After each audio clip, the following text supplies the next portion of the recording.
Бүгүн Жалал Абадта мамлекеттик кадр кызматынын район акимдеринин жана алардын орун басарларын аттестациялоо комиссиясы тарабынан жыйын өткөрүлдү. Анда кадрдык дайындоолорго киргизилген өзгөртүүлөр боюнча маалымат берилди.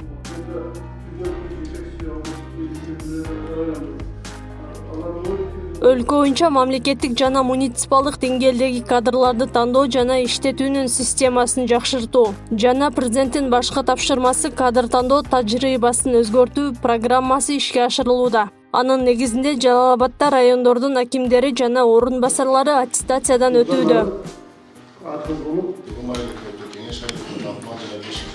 Ал 2 этаптан туруп тест жана аңгемелешүү түрүндө тапшырылат. Аттестациялоонун башкы максаты ынтымакты бекемдеп, кадрдык трайбализмди азайтып, кландык башкаруудан арылуу, коррупциялык схемаларга бөгөт коюу болмокчу.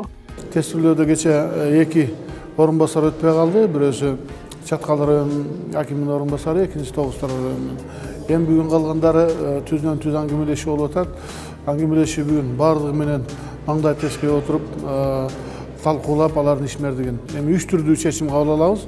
Биринчиси элеген кызматына шайкеш келет, жогорулатууга татыктуу деген. Мыкты иштегендер, мыкты билим деңгээлин көргөндөр, аларды жанагы резерв кадрга автоматтуу түрдө киргизебиз да. Экинчи топтогулар булар элеген кызматына шайкеш келет деген баа берилет, үчүнчүсү элеген кызматына шайкеш келбейт. Аттестациялык комиссиянын курамында район жана облустардагы кадыр баркы бар мурдагы жетекчилер, мамлекеттик жана муниципалдык кызматтын ардагерлери мүчө болгон. Аны менен бирге эле бул процесс ачык өтүп, коомчулук көрө алуусуна шарт түзүлгөн. Кече күнү тест болду. Тест негизинен 60 суроодон турат экен. Ар бир тестке ушул 1 минутадан убакыт берилди. Ошондо 1 саат убакыт кетет экен. Ага кошумча логикалык суроо берилди. 30 суроо, ага 15 мүнөт. Жалпысынан 1 саат 15 мүнөт убакыт тестированияга кетет экен. Эми андагы негизги эле суроолор ушул Кыргыз Республикасынын конституциясынан, мыйзамдарынан, өкмөттүн, президенттин жарлыктары, мамлекеттик жарандык кызмат, муниципалдык кызмат, билим берүү, саламаттык сактоо, маданият, аксакалдар кеңештери ушулар боюнча берилип атат суроолор. Негизинен жакшы түзүлүптүр.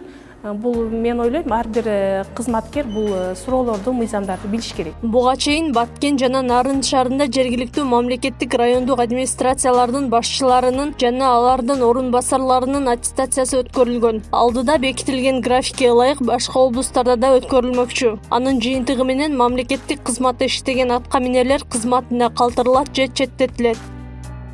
Акылай Карабаева, Замирбек Тойчубаев, Регион.